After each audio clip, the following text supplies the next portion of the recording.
नाज़रीन, आसाम में गैर कानूनी तरीके से रह रहे बांग्लादेशियों के मामले में सुप्रीम कोर्ट ने आसाम सरकार को फटकार लगाई है। सुप्रीम कोर्ट ने पूछा कि गैर कानूनी तरीके से रह रहे लाखों बांग्लादेशी आखिर कहां गए और इस बाबत तवील अरसे से आसाम हुकूमत ने आखिर कुछ क्यों नहीं किया और उन लोगों की शहरियत की जांच किए बगैर सरहद पार भेजने में क्यों लगी है और आगे आसाम हुकूमत क्या करना चाहती है। सॉलिसिटर जनरल ने जवाब दिया है कि गिरफ्तार किए गए लोग गैर मुल्की हैं और गैर कानूनी तरीके से हिंदुस्तान में दाखिल हुए थे। इन लोगों ने अपने बचाव में कोई वाज़ेह शवाहिद पेश नहीं किए हैं और जो लोग बच गए हैं उनकी शहरियत की जांच में वक्त लगेगा।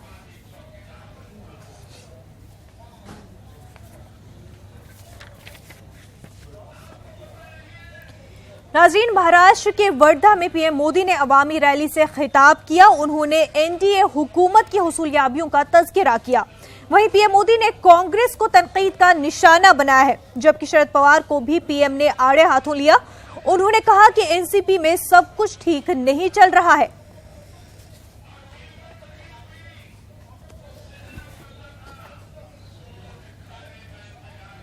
देश की जनता ने अच्छों को मैदान छोड़ करके भगाया है,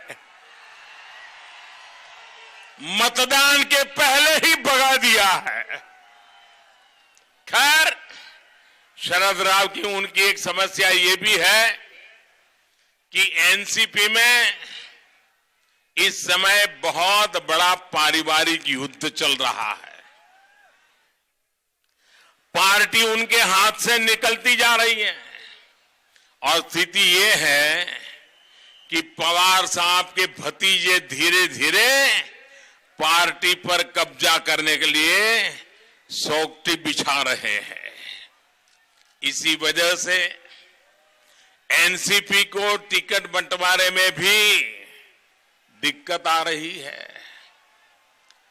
पवार परिवार के लोग इसी बात पर माथापच्ची कर रहे हैं कि कौन सी सीटों से लड़े और कहां छोड़ दें। नाज़रीन, ईवीएम नताइज से वीवीपैट मिलान के मामले में 21 सियासी जमातों ने सुप्रीम कोर्ट ने मोहलत दी है। ये मोहलत 8 अप्रैल तक दी गई है। चुनाव कमीशन के हल्फनामे का जवाब 8 अप्रैल तक देना होगा। वाज़ेह है कि चुनाव कमीशन ने 50% वीवीपैट मिलान की मुखालफत की है। इसकी दलील ये है ना, ऐसा करने की सूरत में नताइज में 6-7 रोज की ताखीर होगी।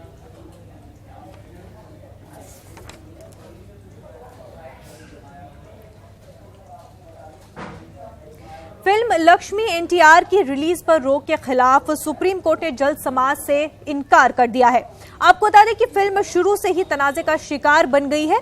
राम गोपाल वर्मा की लक्ष्मी एनटीआर को 29 मार्च को मुल्क और बैरून मुल्क में रिलीज होनी थी, लेकिन तनाजे की वजह से मूवी पर खतरात के बादल मंडराने लगे। वाज़ेह है कि तेलुगु देशम के बानी एनटी रामाराव की जिंदगी पर मबनी राम गोपाल वर्मा की यह फिल्म है।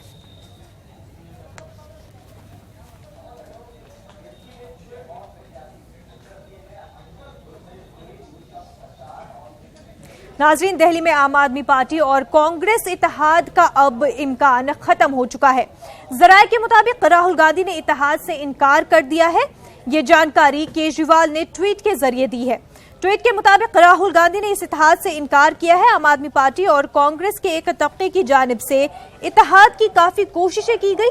कांग्रेस लीडर पीसी चाकू ने इत्तेहाद के फवायद मीडिया को बताए थे। कांग्रेस की प्रदेश सदर शीला दीक्षित का खेमा इस इत्तेहाद से शुरू से ही मुखालफत कर रहा था। आखिरी फैसला राहुल के ऊपर छोड़ दिया गया था।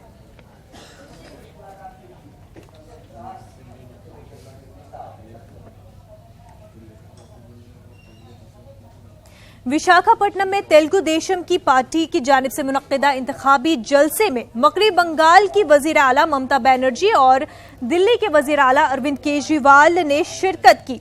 अरविंद केजरीवाल ने अपने खिताब के दौरान कहा कि रियासत की तरक्की के लिए चंद्रबाबू नायडू का दोबारा इक़्तिदार में आना बेहद जरूरी है। इस मौके पर ममता बनर्जी ने भी इंतखाबी जलसे से खिताब किया। ममता ने कहा कि चंद्रबाबू नायडू के अलावा रियासत के साथ इंसाफ करने वाला कोई और शख्स नहीं है। चंद्रबाबू नायडू की क़यादत में ही रियासत तरक्की कर सकती है। वहीं दूसरी जानिब ममता बनर्जी ने वजीर आजम नरेंद्र मोदी पर कड़ी तनकीद की।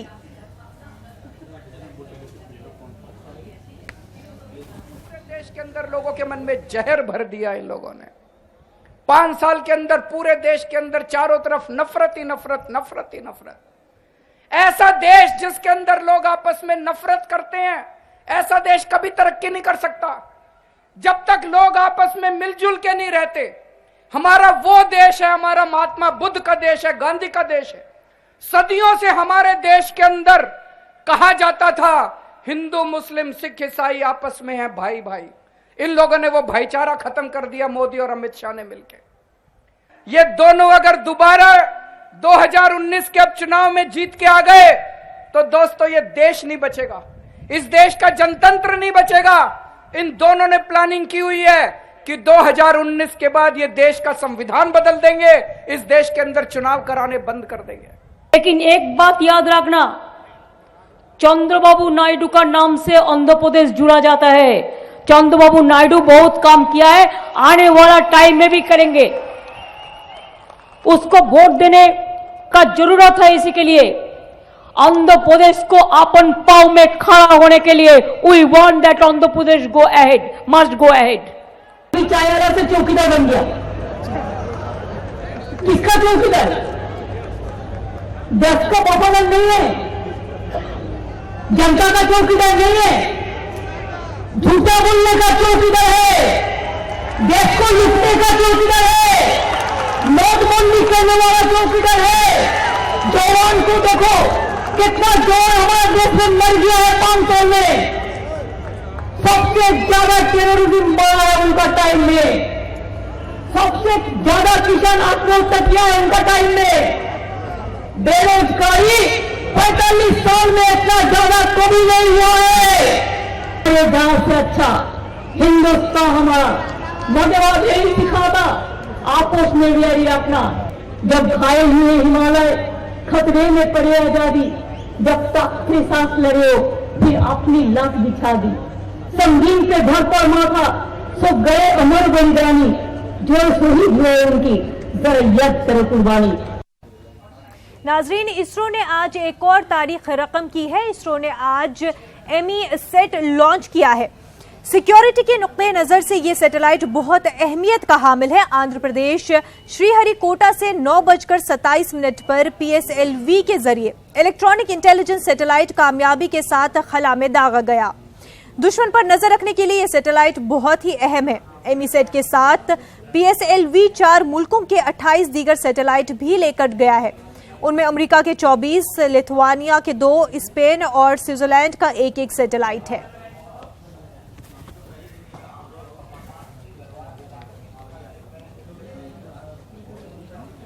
The uniqueness of this mission is that it is going to place the satellites in 3 different orbits. That's perhaps for the first time. And also a platform is being provided for the scientific institutions to put their scientific experiments in phase. The 4th stage is going to be equipped with a small satellite built by IIST, Indian Institute of Space Science and Technology, and it is also going to stay as part of the 4th stage for several days doing experiments in outer space.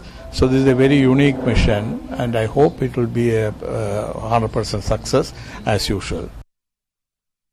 BJP सदर अमित शाह का कहना है कि BJP 35A और article 370 के तहत पाबंद अहद है। उन्होंने ये एजेंडा इंडिया में खुसूसी इंटरव्यू के दौरान बात कही है। कश्मीर में आर्टिकल 370 और 35A को खत्म करना बीजेपी की मांग रही है। क्या आपको लगता है कि आप उसको इस बार फिर मैनिफेस्टो में लाएंगे और पिछले 5 साल में आपकी सरकार इस दिशा में क्या कर पाई? देखिए, जहां तक मैनिफेस्टो में लाने का सवाल है, 1950 से भारतीय जनसंघ और बाद में भारतीय जनता पार्टी के मैनिफेस्टो का हिस्सा रहा है। हमारा देश की जनता के प्रति कमिटमेंट है, इसमें हमारा कोई बदल नहीं हुआ है। जहां तक क्यों नहीं हुआ का सवाल है, राज्यसभा में बहुमत नहीं है, मुझे लगता है 20 तक ये भी हो जाएगा। PDP सदर और जम्मू कश्मीर की साबिक वजीर आला महबूबा मुफ्ती ने इंतबा दिया है कि मरकजी हुकूमत दफा 370 और 35A के साथ किसी किस्म की छेड़छाड़ करेगी तो उसके संगीन नताइज होंगे। बीजेपी सदर अमित शाह की जानिब से न्यूज 18 एजेंडा समिट में दिए गए बयान पर रद्दअमल जाहिर करते हुए महबूबा मुफ्ती ने कहा कि अमित शाह ने जो कुछ कहा अगर बीजेपी उस पर अमल करती है तो फिर उन्हें कश्मीर भूल जाना चाहिए। महबूबा मुफ्ती ने न्यूज 18 के एसोसिएट एडिटर शबीर अहमद के साथ खसूसी इंटरव्यू में ये बात कही है। सदर अमित शाह का बयान आया है, कहते हैं कि 2020 में 35A को हटाया जाएगा, अभी तक नहीं हटाया जा सका। उन्होंने जो वजह दी है, कहते हैं कि राज्यसभा में मेजॉरिटी नहीं थी इसलिए नहीं हटाया जा सका। क्या कहती हैं आप? वो भी देखेंगे, हम भी देखेंगे। सीधी धमकी? बिल्कुल, वो भी देखेंगे, हम भी देखेंगे कि जम्मू कश्मीर को अगर उनको साथ रखना है तो हमारी शर्तों के ऊपर रखना पड़ेगा। ये मुस्लिम मेजॉरिटी स्टेट है, अगर वो उसके साथ कोई छेड़छाड़ करते हैं तो फिर उनको जम्मू कश्मीर भूल जाना चाहिए। क्या फ्यूचर में अगर जरूरत पड़ी पीडीपी नेशनल कॉन्फ्रेंस के साथ किसी तरह का इत्तेहाद कर सकती है? देखिए, जहां जम्मू कश्मीर के तशख़्ख़ुस की बात आती है, जम्मू कश्मीर के मफाद की बात आती है, जैसे मैंने कहा 370 को लेके हम नेशनल कॉन्फ्रेंस के साथ किसी हद तक जाने के लिए मैं तैयार हूं। 370 को बचाने के लिए कुछ भी, हमारी पार्टी अगर सब कुछ कुर्बान करना पड़े और हम लोगों को इकट्ठा आना पड़े 370 को बचाने के लिए, I am ready for that. Priyanka Gandhi के बारे में बीजेपी सदर अमित शाह के बयान पर कांग्रेस लीडर राशिद अल्वी ने कहा है कि अगर प्रियंका चुनाव और नताइज नहीं बदल सकती तो अमित शाह ये कहकर अपनी बेचैनी क्यों दिखा रहे हैं। राशिद अल्वी ने मुख्तलिफ मामलों पर न्यूज 18 से बातचीत की। वरिष्ठ नेता राशिद अल्वी हमारे साथ है बात करने के लिए। अल्वी जी, कल न्यूज़ 18 के कार्यक्रम में अमित शाह ने कहा कि प्रियंका गांधी चुनाव के नतीजे बदल देगी, ऐसा नहीं हो सकता। 12 साल से वो हार रही हैं और अमेठी में राहुल गांधी भी मुश्किल में है। अगर चुनावी नतीजे प्रियंका गांधी नहीं बदल सकती तो अमित शाह जी अभी आपको क्यों परेशानी हो रही है? ये कहने की नौबत क्यों आ रही है आपको कि वो नतीजे नहीं बदल सकती? नतीजे बदल सकती हैं, इसीलिए आपको डर लग रहा है, इसीलिए आप चैनल पे आके इस तरीके की बात बोल रहे हैं, वरना ये बोलने की आपको ज़रूरत नहीं पड़ती। राहुल गांधी क्यों वायनाड से चुनाव लड़ रहे हैं? बीजेपी ये कह रही है कि अमेठी में राहुल गांधी की स्थिति ठीक नहीं है, इस वजह से अपनी इज्जत बचाने के लिए राहुल गांधी ने अब वायनाड से चुनाव लड़ने का फैसला ले लिया। केरल के लोगों का बहुत दबाव था, 2 जगह से चुनाव वो लड़ रहे हैं। केरल देश का एक कोना है, दूसरा उत्तर प्रदेश, वो भी करीब करीब एक कोना है। इसलिए पूरे देश को रिप्रेजेंट करने के लिए, एक मैसेज देने के लिए राहुल गांधी चुनाव लड़ रहे हैं। जब नरेंद्र मोदी लड़े थे गुजरात से भी और बनारस से भी, तब हमने तो सवाल नहीं उठाया था, हमने तो नहीं कहा था कि आप गुजरात से हार जाएंगे इसलिए बनारस आ गए। आप भी 2 जगह से लड़े थे, आज राहुल गांधी लड़ रहा है तो आपको क्या परेशानी है? कल कांग्रेस का मैनिफेस्टो जारी हो रहा है 2019 के चुनाव के लिए। न्याय योजना सहित 22 लाख नौकरियों का वादा कांग्रेस पार्टी दे रही है। क्या लगता है ये सारे वादों के साथ कांग्रेस लोकसभा में जीत पाएगी? कांग्रेस पार्टी ने जब भी जो वादा किया है वो पूरा किया है। हमने किसानों के कर्जे की बात की थी, हमने 70,000 करोड़ रुपया माफ किया है। आज एक नया गरीबों को मंथली और ईयरली पैसा देने की बात हम कर रहे हैं। हम गरीबों की गुर्बत मिटाने की बात कर रहे हैं। यकीनन ये लोगों के दिलों तक पहुंचेगी और 5 साल में भारतीय जनता पार्टी ने गरीबों को और गरीब किया है, इसलिए हमें पूरा भरोसा है कि देश के लोग हमारे साथ आएंगे। हार्दिक पटेल सुप्रीम कोर्ट का मूव कर सकते हैं। आज चुनाव नहीं लड़ने की जो एक हाई कोर्ट की तरफ से जो फैसला आया उस पर सुप्रीम कोर्ट जा सकते हैं। देखिए, अगर जाएंगे तो सुप्रीम कोर्ट जो फैसला करेगा उसका हम सम्मान करेंगे। धन्यवाद। कैमरा पर्सन हरीश के साथ रंजीता झा, न्यूज़ 18 नेटवर्क। जमहूरियत के लिए वोट दे, वोट हमारा हक है, इन नारों की गूंज बेंगलुरु में सुनाई दी है। लाल बहादुर शास्त्री सरकारी कॉलेज के तुलबा ने वोट बेदारी प्रोग्राम में हिस्सा लिया। इलेक्शन कमीशन की जानिब से मुनक्किदा इस प्रोग्राम में तुलबा ने वोटिंग के जरिए जमहूरियत को मजबूत करने का हलफ उठाया है। इसके बाद तुलबा को वोटिंग मशीन, वीवीपैट की जानकारी दी गई। कॉलेज से असातिज़ा और सरकारी अफसरों की रहनुमाई में बेदारी रैली निकाली गई। रैली के जरिए बेंगलुरु के हर शहर से अपील की गई कि वो 18 अप्रैल को अपने जमहूरी हक में वोट का इस्तेमाल करे। किसी भी लालच में आकर न वोट को फरोख्त करे और न ही वोट का गलत इस्तेमाल करे। अब हम वोट बेचेंगे तो हम हमारा हक किसी और को दे रहे हैं। ऐसा समझ लीजिए कि अगर हम अपनी मर्जी से वोट करेंगे तो हम किसी ऐसे इंसान को चुनना चाहिए जो हमें हमारे देश के लिए हमारे देश को आगे बढ़ा सके।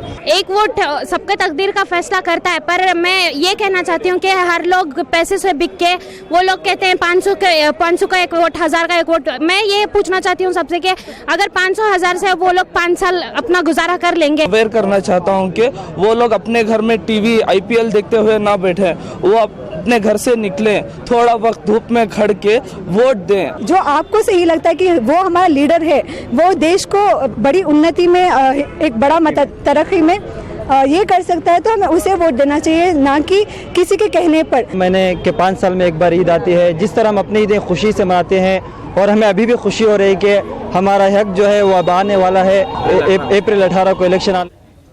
न्यूज रूम लाइव में फिलहाल इतना ही, हमें दीजिए इजाजत। आदाब।